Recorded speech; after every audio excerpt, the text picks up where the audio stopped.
Hello বন্ধুরা, আজকে আরেকটা ভিডিও নিয়ে আসছি। ভিডিওটা হচ্ছে বাংলাদেশের মানুষ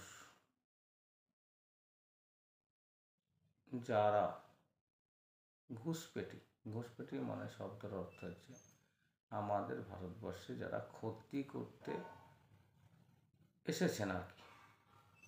প্লিজ আপনাদের জীবন থাকতে থাকতে বাড়ি চলে যান। জানি না, বলা যায় না সরকার কখন কি কাজ করবে আমাদের। যদি আপনাদের কিছু ক্ষতি হয়ে যায় ওর থেকেও চলে যান, নিজের দেশে চলে যান।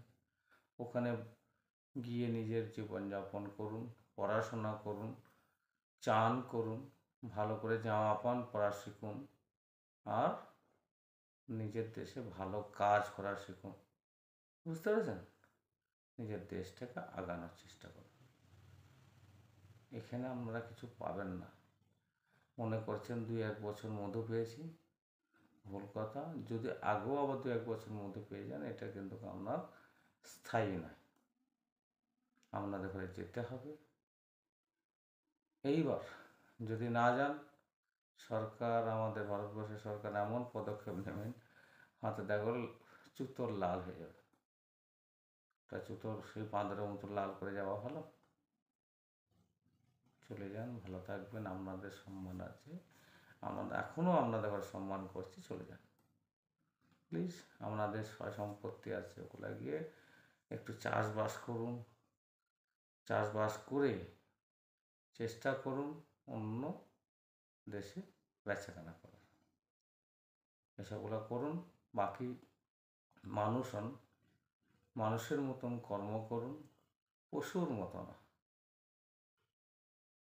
পশুর মতো কর্ম করলে আপনাদের ঘরে কেউ ভালোবাসবে না। মানুষ হন, মানুষের জন্ম নিয়েছেন, মানুষ হন। যেই জন্ম দিক, ঈশ্বর দিক, আল্লাহ দিক, যেই দিক, সেইভাবেই কর্ম করুন। কেউ না কেউ তো জন্ম দিয়েছে, ঠিক আছে? তারও তো মানটা রাখুন। এই নয় তার নামে জন্ম নিলেন আর কুকর্ম করতে লাগলেন, এটা ঠিক হবে না। ভালো থাকুন, আমাদের ঘরে ভালো থাকুন, থাকতে দেন। আর জ্বালা যন্ত্রণা আমাদের ঘরে দিয়েন না। আপনারা খান, ধান করুন, ভালো খান, ভালো পড়ুন, সব কিছু করুন। হাত দুটো হাত জড়ো করে বলছি, আপনারা আমাদের ঘরে শান্তি দেন। জয় হিন্দ, জয় ভারত।